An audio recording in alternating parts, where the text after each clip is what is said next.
So, good morning or good night, depending on where you are in the world, and welcome to another interview of the Shield Dude on a Couch. I'm your host, Hector, and today I'm joined by Donnie Van Stavern, and you may know him because he's the bass player for Riot V. Uh, Obviously, Riot V, everyone knows the story of the band and how they came back a few years ago and reformed the group. And Yep. we're here to talk about the new album that's coming out. I think it's in April, right? Yeah, it was pushed back to April 12th from February 16th. A lot of changeover with the label and different things going on. So it's April 12th now. So we're very excited for it to come out. 17th record. That's a lot of So records. So that's a lot of records. And it's our third one with the fifth chapter of Riot with the same three albums with the same lineup. And that's a good. record for Riot because usually they're changing members a lot. So the fifth chapter, the Riot Five, this will be the third record with the same lineup. So we're very happy that we're still out there and able to record as this unit and put out records for the fans and stuff. So we're excited to for the release of Mean Streets and go out and play some shows. Yeah, so you've been around since the 70s. Like for you, you must have some great stories throughout all the years of touring and how heavy metal has changed. For you, what is the difference for you now than say when you first started all those years ago? Well, I mean, everything's changing, like you said, music. I knew of Riot in the 70s, they came out in 75 and the first record, 77, Rock City. So I was already a fan. I lived in a place where radio played them all the time. And I got to meet Mark in the Fire Down Under era, and we became great friends. I knew him 10 years before I even joined the band. I lived in New York with him, and he lived in Texas with me, and then we lived together for a while. And he was just a friend and a mentor, and I liked the band, and I like how he wrote music. So, during our friendship, I was in a Texas Slayer, did a couple records. He was there around that time, so we would hang out. He would do shows with us. We'd play swords. And then it got into, besides the friendship, we started sitting down and writing music together a lot. And so I actually wrote a few songs on Born in America with him. So that's where it started before I even got in the group. So eventually, after his solo band, Narita, and the hiatus on Born in America, they got back together. I got the phone call. He said, "Hey, we're going to play again in 1985. Would you like to be the bass player of Riot?" And of course I said yes. Yeah, one of my favorite bands. So I joined, and then we played shows in 85, 86 with I got to join the original, the Restless Breed lineup. I played with Rhett Forrester, Sandy, Rick and Mark and stuff. And then we recorded music. We even recorded a few songs that appeared on Thunder Still that Rhett sang on and Sandy played on. So we started building that relationship. Me and Mark would have just been writing music for Riot and different projects for a while. So eventually one thing led to another where the Born in America lineup, Sandy was doing other things and didn't want to play the power metal. And Rhett was doing a solo record. So basically, after all that time of playing and recording, Mark decided, because Judas Priest, Iron Maiden were the bigger bands coming up, the new wave of British heavy metal. So he said, we should write a Fire Down Under, on speed, on steroid, real fast. So we came up with our ideas for Thunderstill, and we ended up moving back to New York. We got Bobby Jerzombeck, the great drummer from Halford and Fates Warning, and Sebastian Bach. And then we recruited Tony Moore. And so we created the power metal version of Riot. So there you were, the three. You had the Guy Speranza, Rhett Forrester, and here we are with Tony Moore in the power metal. And we went on to get a deal with CBS Records and tour and put out Thunderstill and The Privilege of Power. And it was a great time. It was a great era. Following, the Rhett Forrester, it was a little bit different, but Riot's always had different lineup changes and styles of music. and it's always been pretty good. The Guy Speranza was great music. Rhett was great music. Power metal. Tony Moore, Thunderstill was great music. And then we played and we toured. And then there came to a point where I left the group for a while, and then Mark went on to do the Mike DeMeo era, and that was a little bit different. That was more like a rainbowish guitar, heavy oriented. DeMeo sang like David Coverdale, so it was a little bit different. So Yeah. we've always been able to record music with different members and eras, but it's always been good. And Mark used to say all the time, he'd tell me, a band's longevity is through good music. So if you're writing good music, people will follow you. When you start, writing crap and people don't like it, you'll start faltering a little bit. So with the long history, with the DeMeo stuff, Bobby would be out playing with all his bands, doing meet and greets. So would Mark. And they said a lot of people wanted the Thunderstill lineup back together. That was a popular one. So they contacted me. And in 2008, we started negotiating. We got Tony Moore back in the band, and we ended up doing all the business stuff. And then the Thunderstill was reborn, and we recorded and released that album, Immortal Soul, with the Thunderstill lineup. So that was really cool. That came out, later on, but we did some touring, the 8808 tour, we called it, where it was Thunderstill was back and we were playing. And everything was going good, and we were doing all that stuff. And then changes started happening again. Everybody was doing things. Bobby was busy. Tony was doing some projects, and then Mark's health was an issue. Mark Reale, he had Crohn's disease. He was living with me at the time. I'd have to take him to the hospital once a week, and keep an eye on him, and he was on Immortal Soul, but he was, not a lot on it. Mike Flintz did a lot of the guitar work because Mark was very sick. So, we continued on, but it was faltering, and we did a couple shows without Mark. And, it was kind of, we didn't know what to do. We were like, are we doing the right thing? But Mark gave us his blessing. Mark was sick, and he goes, go play that show, and we're like, all right. So we played the show, made an announcement. And then the final thing was, of course, we were on the 70,000 tons of metal ship. And Mark couldn't do that travel and be on a ship right now because of his health. He wanted us to do it, and unfortunately, he passed away while we were on that, and it really bummed us out. We were on the ship. We were extremely bummed, and pretty much after the ship, it was, it seemed like we weren't going to continue anymore. So we got off the ship, and we were kind of like, me and Mike were, let's just be in touch later. This is heavy heart. We had to. Yeah, so you could mourn. Yeah. We had to mourn, and we buried Mark here in Texas, where I'm at now. He's from New York, but he lived with me in Texas. He loved Texas. He didn't like the cold weather in New York. He was an outdoorsman kind of guy, and we'd go out hiking and jogging and stuff back in the day. So anyway, the blessing of his father, he said, keep him in Texas. He liked it. So we buried him in a cemetery not too far where I'm at right now, and I visit him often. And then Tony, while he was down here, his father, we flew him down so he could attend the funeral and all that. He's very old.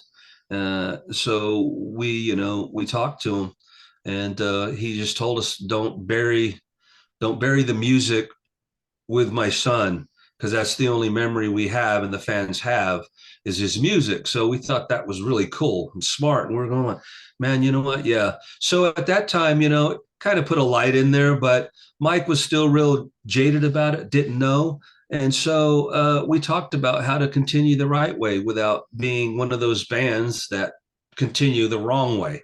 They just use the name. We got to continue, but we got to do it the right way. And the way we do it also is, we don't live in the past, that we're living from the Thunder Still On kind of vibe, because I'm back and I'm writing all the music. So we do that, which I was an original member of the Thunder Still lineup. But changes came. I started writing demos. I said, well, let me write demos. So I wrote demos, and then Tony Moore didn't want to perform anymore. He's getting older. The voice wasn't there, and he was worried about the future of Riot. And then Bobby was with us for a while on the demos, but he couldn't record the album because he was recording the new Fates Warning. He was touring with, Sebastian Bach and all that. So we felt like we wanted to get, we needed to get these demos done to feel like if there's going to be a future. And so a friend of mine from Germany, believe it or not, I had to go through Germany to find a guy in the United States, and he turned me on to Todd Michael Hall. So I looked at videos of Todd and heard his voice, and I was blown away. I was like, oh my God, this guy's great. Because if I'm continuing on in the Thunder still, I need a guy like Tony Moore. I need a higher range. So and on this new album, the higher range is very much there.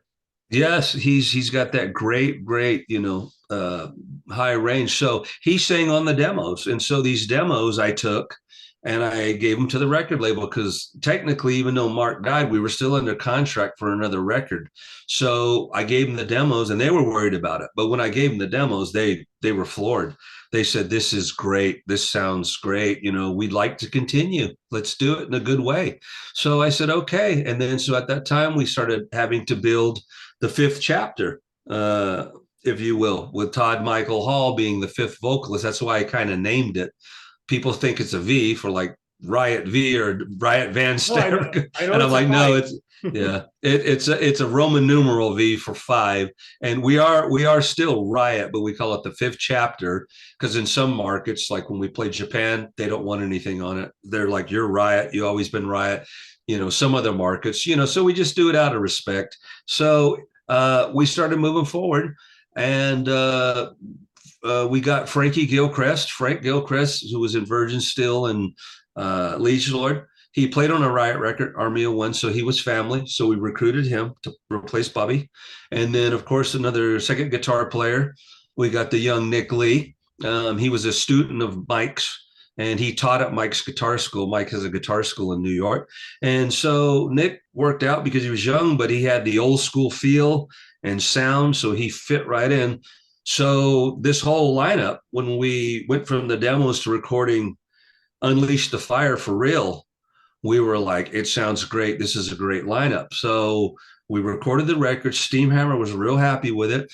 We said, we'll call it the fifth chapter of Riot because, like I was saying, with Todd being the fifth singer, recorded singer, and then we moved forward. And we played a couple festivals and shows and put the record out. People loved it. They loved the record and they loved the band live. They were going crazy. And we were like, wow, okay, well, I guess we're moving forward. That's a blessing that people were so accepting.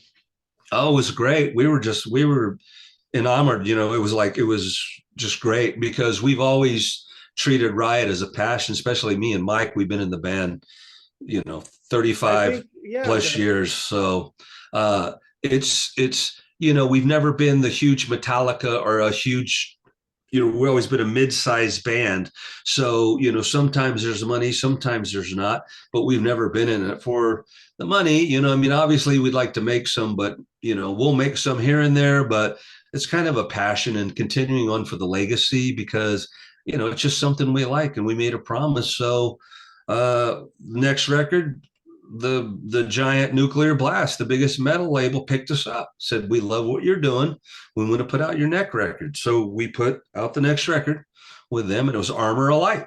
So we channeled the Thunder Still vibe, and that was a heavy hitter because on Unleash the Fire, we had a couple little rock moments, but this was a heavy hitter. So Nuclear Blast was a real strong heavy metal label. So we said, let's write a heavy record for them, like a lot like Thunder Still. And so we did that. And Chris Collier produced it. He was doing a lot of big bands, and it was a really heavy album. So we did that, and we kept moving forward. Everybody liked it. We played all the biggest festivals. We went on tour with Primal Fear in Hammerfall. We played Wacken, all these big festivals. And then we were like, well, looks like we're doing it. We're continuing and everything's fine. So moving forward. And then here we are now. With Atomic Fire Records. We have, Nuclear Blast, Marcus Seigers.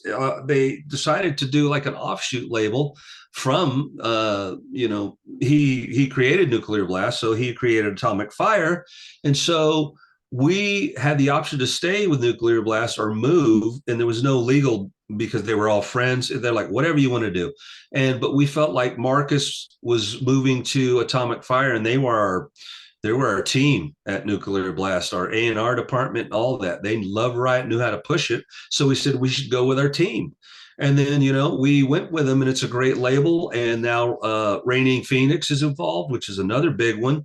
And so there's a lot of bands on that label now. It was just announced Kerry King from Slayer's new band is on the Reigning Phoenix. They're on their label mates now. Is like, so they're picking up people like they had. So it's a great label from the 80s, like Jack Panzer is Oh yeah, there, and other bands like Sonata Arctica. So there's a lot of like bands that have been around for a while that Atomic yeah. Fire is picking up, and I think that they really push like bands that have been around for a while, give the attention that the band needs. So, and I think what you were saying earlier that about doing it right when you're doing like a continuing with a band, I think the fans know when someone is doing it for the right reasons and not just for a cash grab, so to speak. So yeah, we've talked about that before, because it's definitely not a cash grab. It really never has been for Riot. We get moments where we will make money, but for the most part, we haven't been on the real high level. But we just continue on, and we're passionate about writing music and playing. So when we had that big time off, it was like 6 years since Armor of Light, because the lockdown was a big part of it. Yeah, when they had the COVID lockdown and all that, it was kind of when we were, just during them. It was like we changed labels. We had to change. We got a new booking agent. And we didn't want to. There was a few bands that released records during the lockdown, and we didn't want to do that because we felt like Riot is a band that should be experienced live. That's what we thought too. We were like going, well, we'd like to release a record, but then follow it live. And back then, the lockdown, venues were closed, or a different situation. Countries had different rules for a lockdown or a quarantine, and we're like, we can't do that. Let's wait till the world gets back to a little bit of normalcy, so they can actually go to a record store, or they can go somewhere, and then they can go see us, right away. So now that it's back, we went through a lot of stuff. We demoed about 20 songs, and we picked the best 12, which we put on the new record. And then we started laying it and recording it all that time. And then we went through 3 producers. We had the guy from Armor of Light, but he tends to mix very power metal, like a Nightwish or something.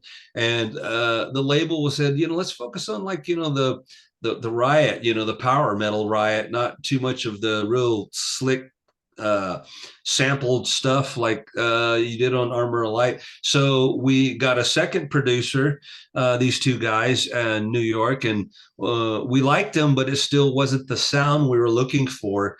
And the label, they were like, can you get Bruno Ravel back? He's a producer. He produced a couple Riot records. They loved his production on Immortal Soul. And, Bruno's he was with that Danger. He played in Westworld with Tony Harnell and Mark Reale. So he finally became available. So he produced a couple songs, sent it to us, and the label sounded fantastic. So we're like, great. So we ended up finishing the 12 songs. He produced it and stuff. And we were thinking on this record, since it's been so long, we're on a new label. Let's kind of make this record touch base on all the eras of Riot. Let's not just hit him in the face. There's power metal, but there's also like songs that sound like classic heavy metal sound. Like very 80s style. And you've been through a lot, and it's funny you say all the things that you have to do this album. And when I think of modern bands complaining that they can't play without their laptop. It's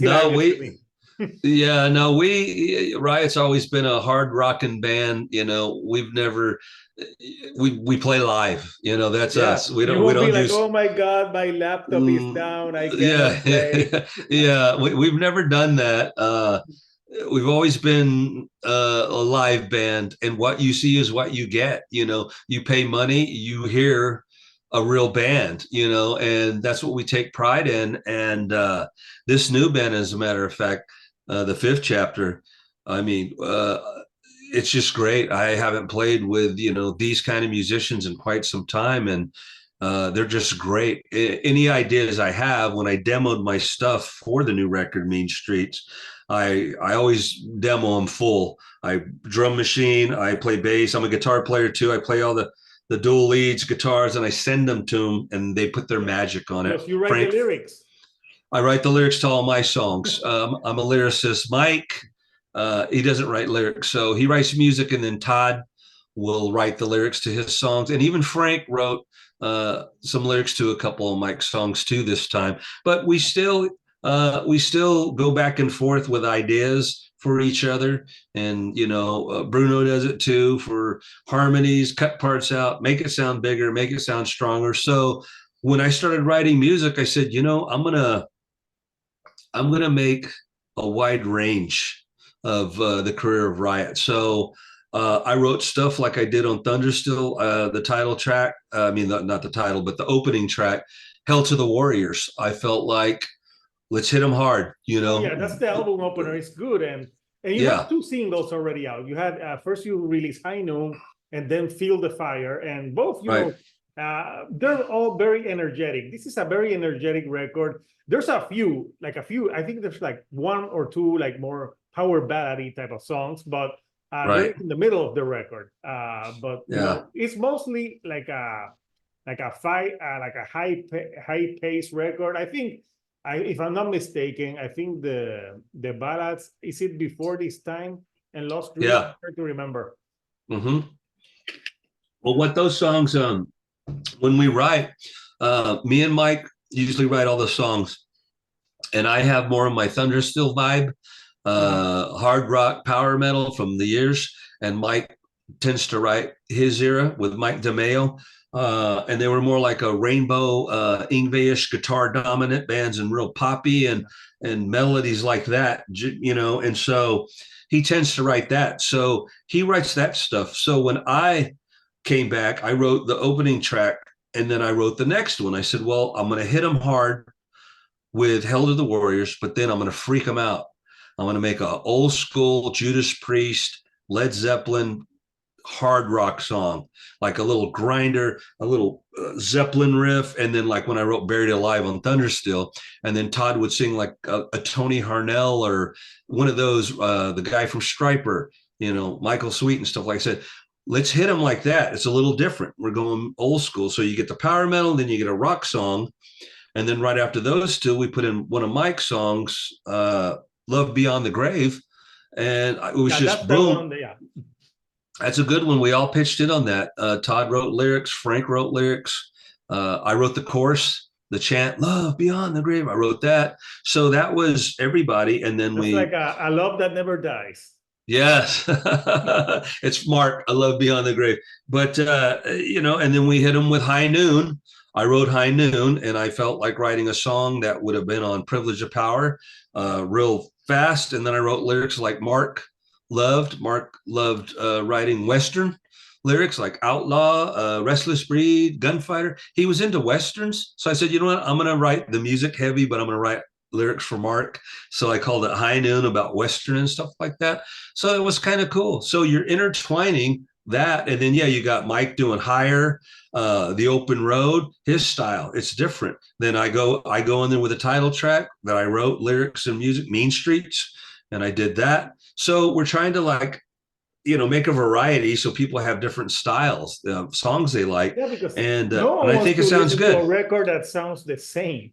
Right. That's why we do this all the time. We share the ideas, and me and Mike, you write 12, we'll write 20, but we'll pick 6 from you and 6 from you, the best dozen. So we usually do it like that, and we have extras left over, and then we all work on the song as a whole. Like with my songs, they'll put their creative touch on it, and on Mike's songs, we all put our stuff on it. So we all listen to the final product, and before we, and then we'll listen to every last thing, and if we like it, go, the next one. But if we go, no, shorten this, too long, shorten this, they'll edit it and stuff like that. But we feel like we've got a good variety of music and songs on this record. And the production, Bruno did a great job on it.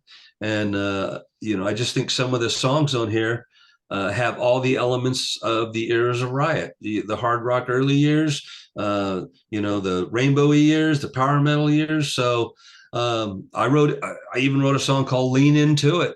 That's like Overdrive from the first record, but like Marianne lyrics, and it's very commercial. You could hear it on the radio.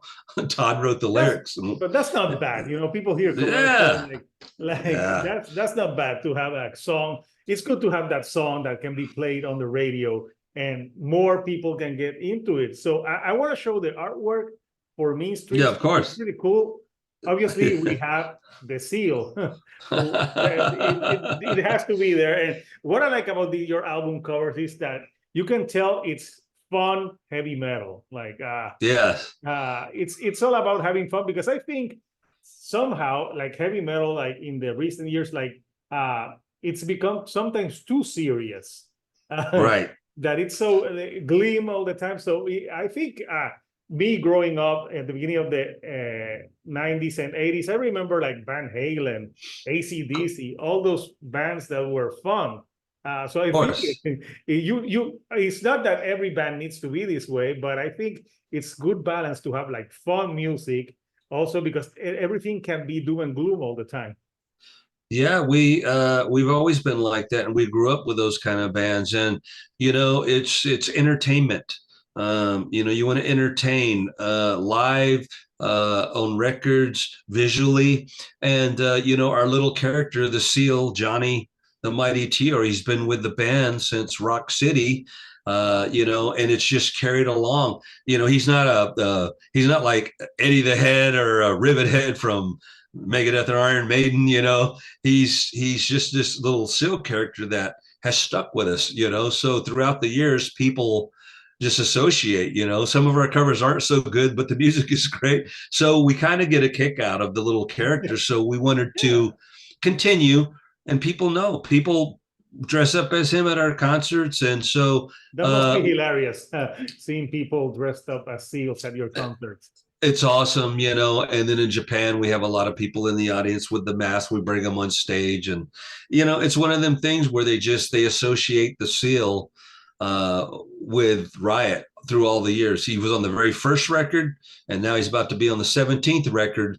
So it's just one of them things where people are used to him. And so we take that into consideration when we do the artwork. And when we decided to call the album Mean Streets, we told him the idea, because when I wrote the lyrics to Mean Streets, it's about when Riot first started, the upbringing of Riot, 1975 in Brooklyn, to 77 when they got their first record deal, living, playing on in all these clubs, New York, CBGBs, L'Amours, and all that. I wrote the lyrics all about that upbringing and stuff, and on the mean streets of New York. So it's going back to the beginning of, it's like a homage to all the years that the band all the years around. Yeah, I was talking recently with someone about mascots, because it doesn't seem like newer bands don't have mascots that much.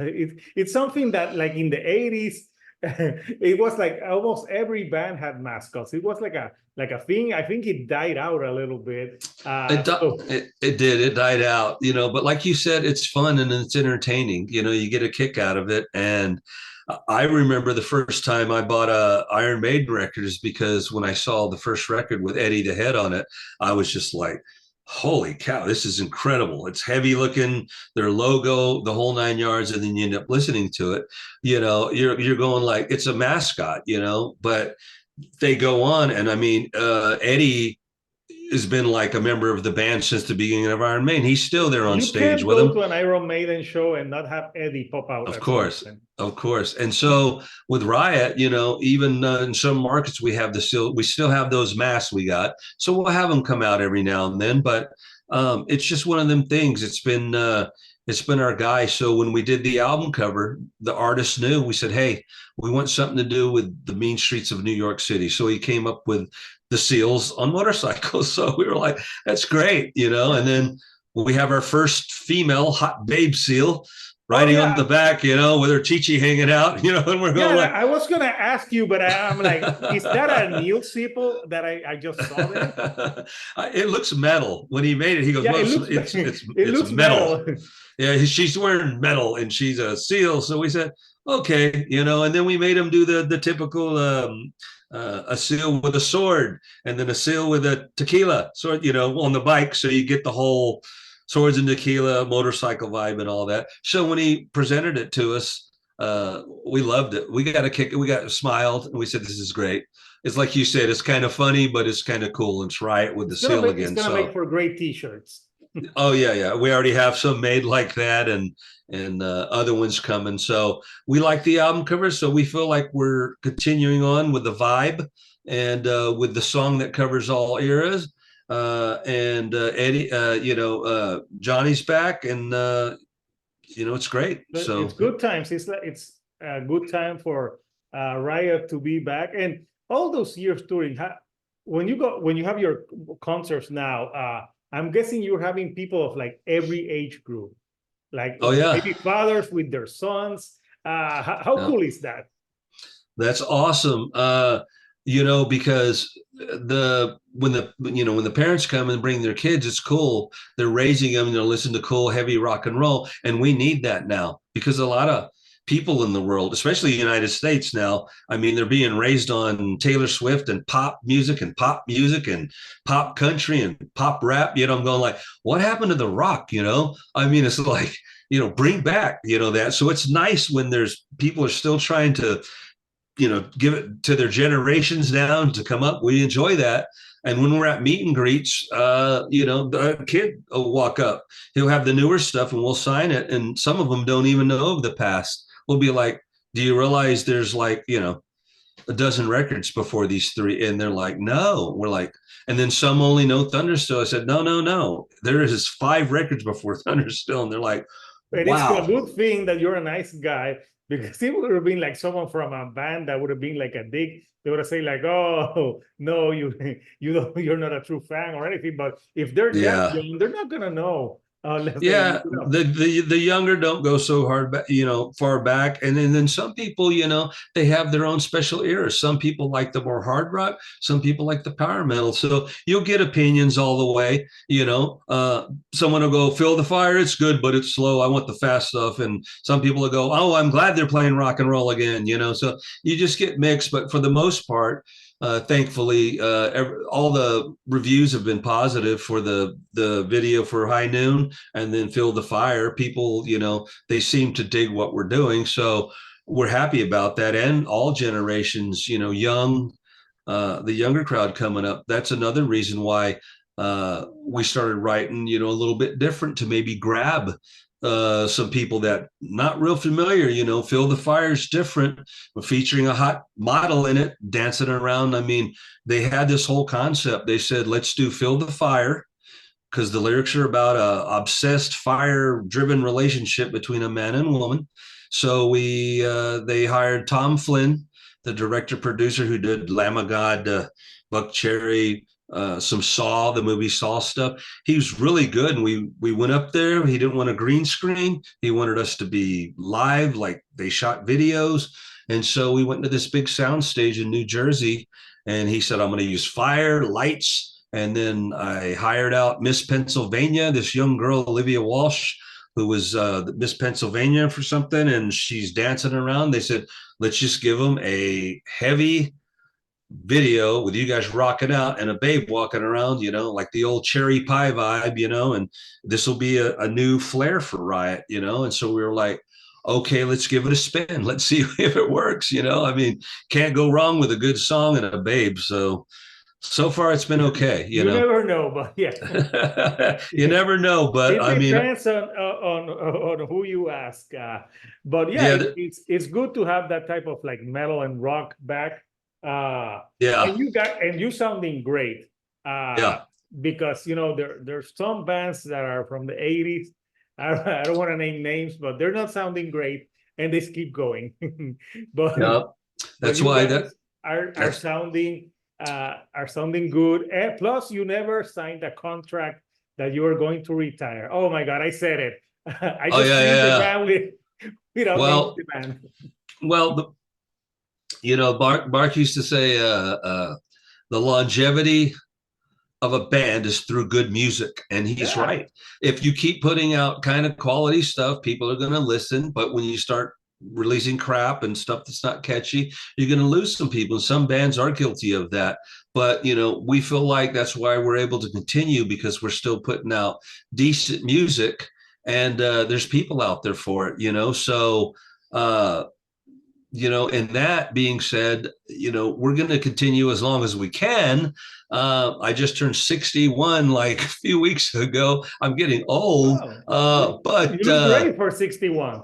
oh, thanks. Yeah. So, we're going to continue as long as we can, but we won't be one of those bands where this is our last tour, and then they come back. Oh, This is our last tour, and then we come. It's like we're bands not gonna shouldn't be do like that.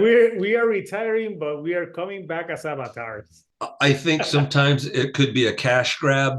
If you think it's their last tour, you'll buy Oh, oh tickets and yeah. money, and then they The, come back, and people are the like, final tour. yeah, a lot of bands are guilty of it. It's just like when Riot does, we're not going to come out and say it's our final tour. It's just like if we don't play for a while, they're going to say, "What's up?" Say, "Well, we're just breaking for a little while. We're older cats, and when time comes, you'll see, But uh, we're going to continue as long as we can. We'll probably do, some more, a few more records, and we'll see where it leads us. But it's If the never been a band is cash. healthy and there's a, I don't see why not.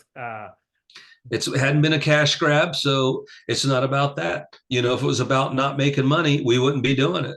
We do it because music is our passion, and we want to continue for the legacy. So we do it, how we can, and playing is, touring. That's part of the payoff. We Yeah, got that that's big tour why you're in a coming in band. May. Yeah, that's one of the benefits. You get to go see different countries, eat the different food, meet people, their culture. It's a beautiful thing being able to uh, see people of all ethnicities, countries, love your music. It means a And I'm lot, guessing the reaction, depending on which country you are, it's different, like how the crowd reacts. There's certain markets, we have big markets, obviously Japan. That's one of our biggest markets because we played there since 1989 Thunderstill tour, the first representation of Riot. We went there, and it's been like we're Judas Priest every time we go there. We play big places, we sell them out. We have great record sales there. And there's certain other markets. Germany's great. Greece has been good to us. Spain. I mean, there's a lot of little pockets over here. United States is the tricky one, believe it or not, because radio's different Oh, and I believe you. kids are, you know what I mean? So we play certain markets, in New York, Chicago, in LA, and certain I'm in markets, we're Puerto big. Rico, and Puerto Rico is like part of this. We're a Yeah. territory of the states, so it kind of applies here, It like applies. for like Yep. what type of music is popular. But Donnie, it's been great chatting with you. I listened to the record. It's for everyone that likes that classic heavy metal, fun with different styles. They will dig it. So it's coming out in April, Atomic Fire Records. I will post the link so people can pre-order that. So once Definitely. the record is out, what are the future plans right now for Riot? Do you have some Well, tours, or are you going on any, like, I know summertime? Are you doing like those summertime shows? yeah, we're doing when the record comes out on April 12th, we go in 2 weeks later, a little over 2 weeks, Warsaw, Poland, the first show. And then we do like a 2.5 week tour with Tail Gunner opening. It's going to be a good one, up and coming band. And then we can, we're going to be able to play new music, and then we play past music. We're one of those bands also where we release a new record, we don't want to annihilate and kill the people with a new record because they want to hear the hits. Yeah. Iron Maiden used to be guilty of releasing a record and playing nothing but new music. We're like, no, we want to hear the classics. So we'll play like 4 new ones, and then we do a couple off each record to do that. But we got that tour coming up, and then after that we have, like you said, summertime. We got festivals. We're gonna do. They're gonna start announcing Sweden Rock. We're on Wacken.